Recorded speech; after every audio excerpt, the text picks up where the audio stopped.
السلام علیکم ورحمۃ اللہ وبرکاتہ۔ بسم اللہ الرحمن الرحیم۔ معزز ناظرین، ہم اپنے چینل ایم قاسمی پر آپ کا خیر مقدم کرتے ہیں اور آپ کو خوش آمدید کہتے ہیں۔ ناظرین، آج ہم پھر سے آپ کی خدمت میں سیرت النبی صلی اللہ علیہ وسلم کے 24ویں ایپیسوڈ کے ساتھ حاضر ہوئے ہیں۔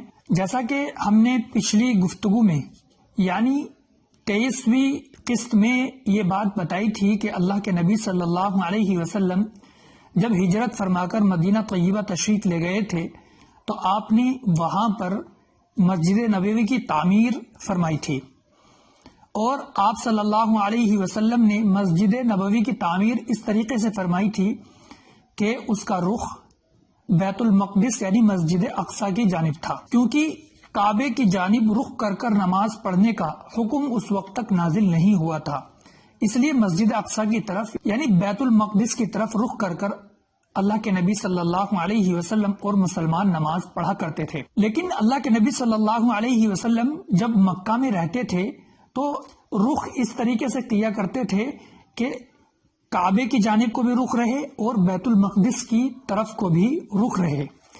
لیکن جب آپ صلی اللہ علیہ وسلم مدینہ طیبہ میں تشریف لے آئے تو ایسا کرنا ممکن نہ رہا، تو اللہ کے نبی صلی اللہ علیہ وسلم 16 یا 17 مہینے تک اسی طریقے سے بیت المقدس کی طرف رخ کر کے نماز پڑھتے رہے۔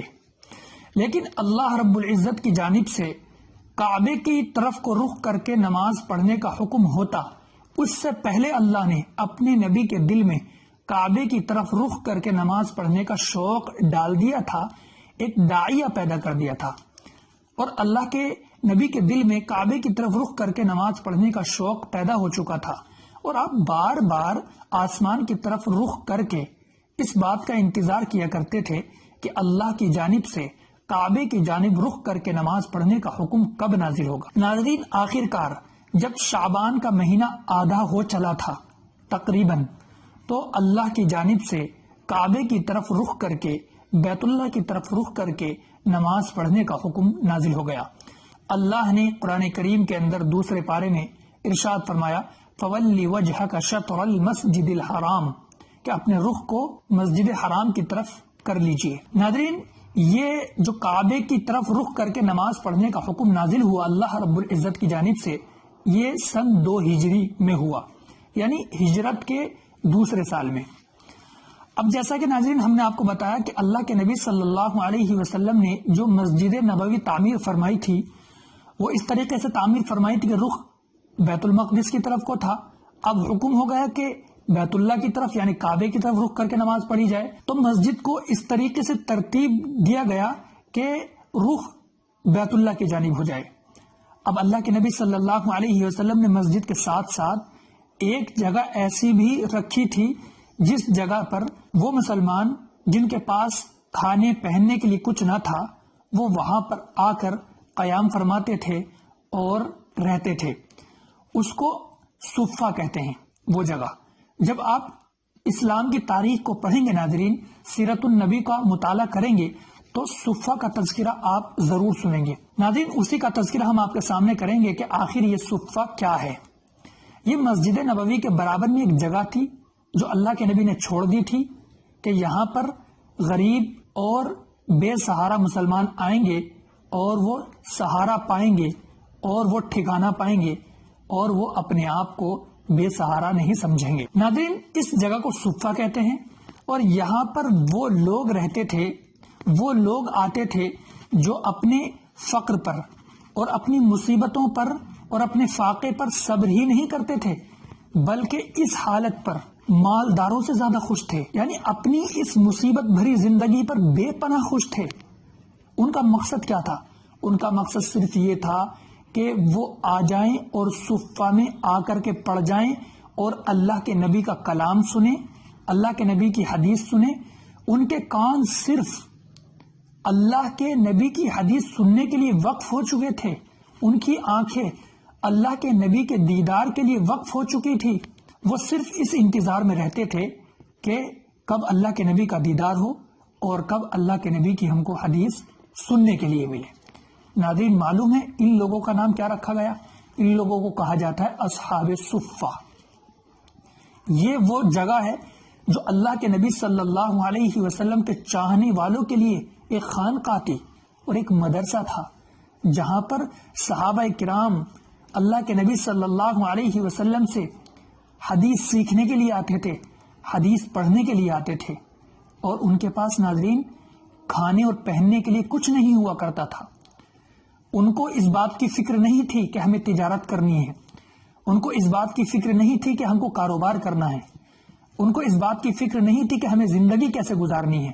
بس انہوں نے اپنی پوری زندگی دین کے لیے وقف کر دی تھی اور اللہ کے نبی کے لیے وقف کر دی تھی۔ ناظرین، حضرت ابو ہریرہ رضی اللہ تعالیٰ عنہ فرماتے ہیں کہ یہ اصحاب صفہ، یہ لوگ جو اللہ کے نبی صلی اللہ علیہ وسلم کے دیدار اور بات سننے کے لیے بےتاب رہتے تھے، ان کے پاس اوڑھنے کے لیے پہننے کے لیے کوئی کپڑا نہیں تھا، کسی کے پاس کوئی کمبل، کسی کے پاس کوئی تہبند، اور وہ بھی اتنا چھوٹا کہ کوئی پنڈلی تک آتا تھا، کوئی ٹخنے تک آتا تھا، اور وہ اس کو اپنے ہاتھوں سے تھامے رہتے تھے، بس اتنا چھوٹا کپڑا تھا۔ ناظرین، جب ہم اس کو سنتے ہیں تو ایسا لگتا ہے کہ غریب لوگ، چھوٹے لوگ، اور ایسے لوگ کہ جن کے پاس کپڑے نہیں تھے، جن کے پاس پہننے کے لیے، اوڑھنے کے لیے کوئی سامان نہیں تھا، کھانے کے لیے سامان نہیں تھا، لیکن ناظرین ان کی اگر عزت کو، ان کے احترام کو، ان کی اسٹیٹس کو اگر اللہ کی نگاہ سے دیکھا جائے تو واقعی آپ سن کر عش عش کرنے لگیں گے۔ بتائیں کہ ان کا اسٹیٹس کیا تھا اللہ کی نگاہ میں، ان کا احترام کیا تھا اللہ کی نگاہ میں۔ اگر یہ اللہ کی قسم کھا لیتے تھے تو اللہ ان کی قسم کو ضرور پورا کیا کرتا تھا۔ سبحان اللہ، اللہ اکبر۔ وہ لوگ جن کے پاس دنیاوی اعتبار سے کچھ نہیں تھا، ان کے پاس اللہ کی محبت تھی، اللہ ان کی قسم کو پورا کیے بغیر نہیں رہتا تھا۔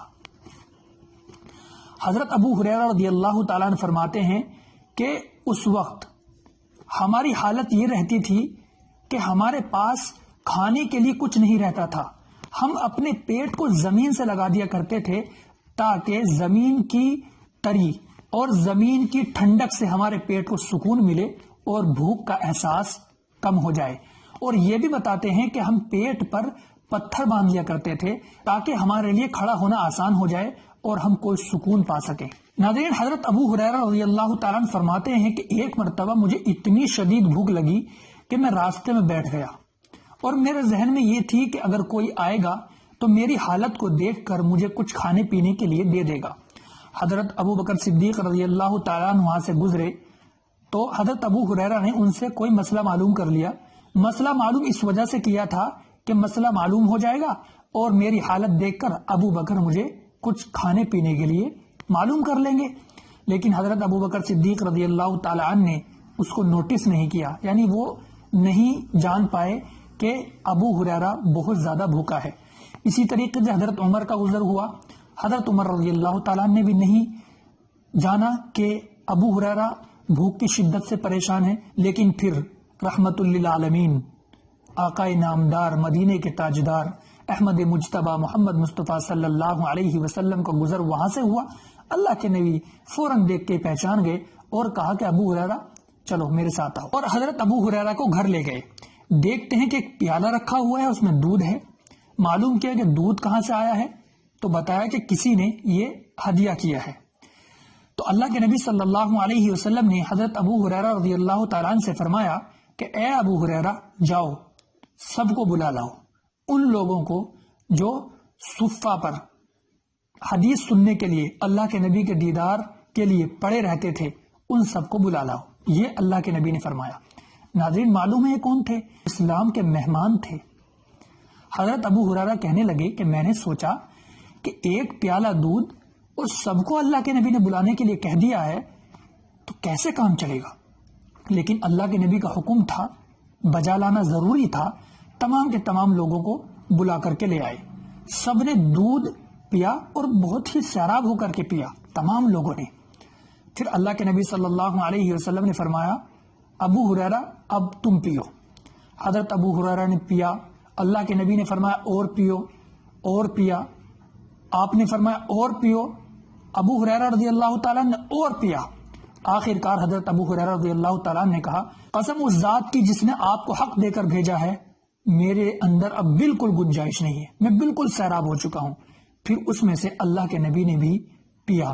الحمدللہ۔ ناظرین، یہ وہ لوگ تھے جنہوں نے ہم تک اسلام پہنچانے کے لیے اتنی مشقتیں برداشت کی ہیں، کئی کئی دن کے فاقے برداشت کیے ہیں، تب جا کر یہ اسلام ہم تک آیا ہے، اور ہم اس کو اتنا ہلکا سمجھتے ہیں۔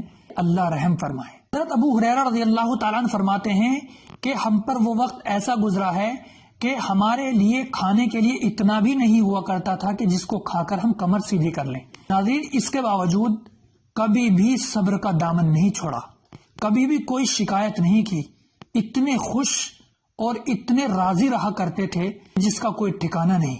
ناظرین، حدیث پاک کے اندر آتا ہے کہ یہی اصحاب صفہ، یہی لوگ بھوک کی وجہ سے کبھی کبھی نماز پڑھتے پڑھتے بے ہوش ہو کر گر جایا کرتے تھے، اور جو دوسرے لوگ ہوا کرتے تھے وہ انہیں دیکھ کر سوچتے تھے کہ مجنون ہیں، پاگل ہیں۔ ہماری اور آپ کی نگاہ میں، دنیا والوں کی نگاہ میں یہ ایک معمولی تھے جن کے پاس کھانے پہننے کے لیے کچھ نہیں تھا، لیکن اللہ ان کی قسم کو پوری کیے بغیر نہیں رہ پاتا تھا اگر یہ قسم کھا لیا کرتے تھے۔ ناظرین، یہ وہ لوگ تھے جو اسلام کے مہمان تھے، یہ وہ لوگ تھے جنہوں نے سب کچھ اللہ کے لیے، رسول اللہ کے لیے قربان کر دیا تھا۔ ناظرین، اسی سال یعنی سن 2 ہجری میں رمضان کے روزے کی فرضیت نازل ہو چکی تھی۔ ناظرین، اسی سال رمضان کے اخیر میں یعنی رمضان کے پورا ہونے سے 2 دن قبل صدقۃ الفطر اور عید الفطر کے تعلق سے بھی اللہ نے حکم نازل فرما دیا۔ اسی سال بقرہ عید اور قربانی کے تعلق سے بھی اللہ رب العزت کی جانب سے حکم نازل ہو گیا، فرمایا فصل لربک وانحر۔ اللہ کے نبی صلی اللہ علیہ وسلم پر صلاۃ و سلام بھیجنے کا حکم بھی سن 2 ہجری میں نازل ہوا۔ یہ بھی بتایا جاتا ہے کہ صلاۃ و سلام کا حکم شب معراج میں نازل ہوا تھا۔ ناظرین، یہ ہماری گفتگو جو ہم نے اپنی 24ویں قسط میں بتائی ہے اللہ کے نبی صلی اللہ علیہ وسلم کی سیرت کے تعلق سے، جس میں ہم نے ان ساتھیوں کا تذکرہ کیا ہے، ان لوگوں کا تذکرہ کیا ہے جو اسلام کے مہمان تھے، جنہوں نے دین کے لیے سب کچھ قربان کر دیا تھا، جن کے پاس کھانے پہننے کے لیے کچھ نہ تھا، جن کی آنکھیں اللہ کے نبی کے دیدار کے لیے بےتاب رہتی تھی، جن کے کان اللہ کے نبی کی باتیں سننے کے لیے بےتاب رہتے تھے، ان کو اسلام کا مہمان کہا جاتا ہے۔ ان کی قسم اللہ پوری کیے بغیر نہیں رہ پاتا تھا۔ انہی کی وجہ سے ناظرین آج ہم بڑے فخر سے سینہ چوڑا کر کے، سینہ ٹھوک کے اپنے آپ کو مسلمان کہتے ہیں۔ ان کی مشقتیں، ان کی پریشانیاں ہم نے آج آپ کے سامنے واضح کی ہیں، بیان کی ہیں۔ یہ ہماری 24ویں قسط اور 24واں ایپیسوڈ یہیں تک۔ انشاءاللہ پھر سے ہم آپ کی خدمت میں حاضر ہوں گے 25ویں قسط اور 25واں ایپیسوڈ کے ساتھ۔ آپ جڑے رہیں، دعا کرتے رہیں، اللہ آسان فرما دے، قبول فرما لے۔ السلام علیکم ورحمۃ اللہ وبرکاتہ۔